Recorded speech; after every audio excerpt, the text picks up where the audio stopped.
Hi, this is Bryn Daniels, the horticulturalist at Hope Grows, and I'm here today to talk about the begonia. And this specifically here is a Rex begonia. It's one plant that's in the genus of the begonias, and it comes from a structure called a rhizome.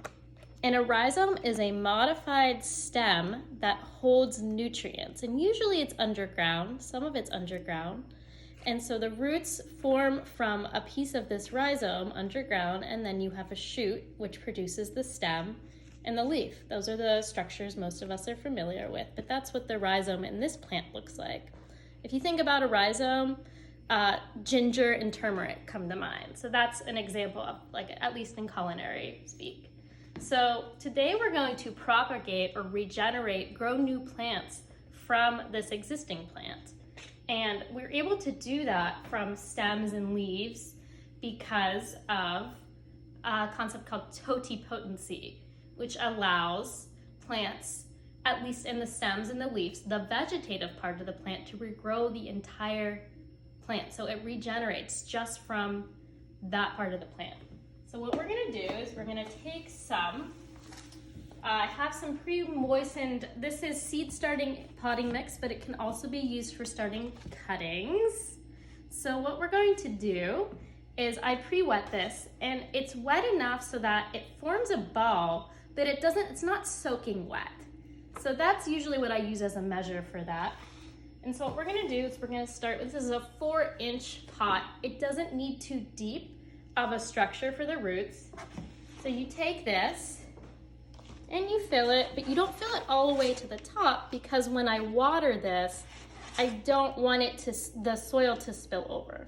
So it doesn't have to be super tight. It can come a little bit to the bottom, but I don't want to compact the soil because I want aeration for the roots. So I want oxygen to be able to get to the roots. So I'm just gonna wipe my hands on myself. When you're finding an instrument for a cutting, I'm using kitchen scissors today, but you can use pruners. Just make sure your instrument is sterile.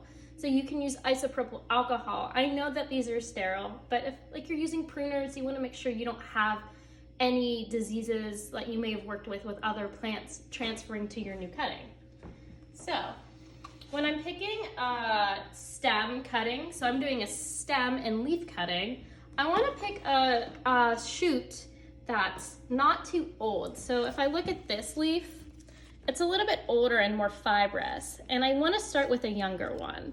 So I'm going to say I'm going to use this leaf today. I'm going to come to the base of the plant where the shoot starts, and I'm cutting it a diagonal so that I have a little bit more absorption and a place for the water to absorb and start to form roots. So I have this here, and then what I can do is I just use my fingertip, but you can use a pencil if you're a little bit worried about that. Then you place it in the growing medium, and then you want to make sure it's not falling down. And then you bury it in. And I'll probably do more here, but I don't want to take too much, so I'm just doing one today.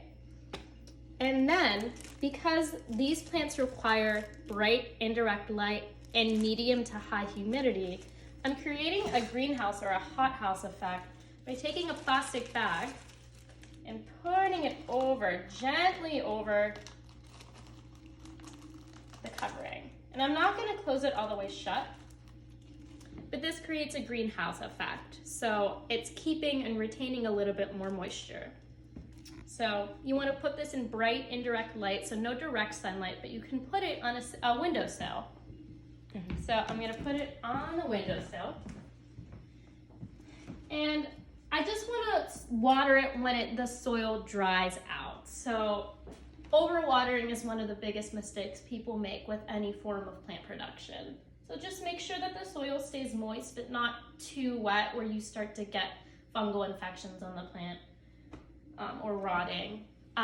But just in terms of symbolism, because we like to tie symbolism in here, the begonia symbolizes knowledge and wisdom. And I like to equate that to caregiving in that we learn through experience. So as with working with plants, my best acquisition of knowledge and learning comes through working with plants directly. We can read a million textbooks or articles about caregiving or plants, but we're only going to improve and get better as people and caregivers through direct experience. So I hope that gives you an idea of how to work with this plant and how it can tie into this month's theme, and we'll see you next month.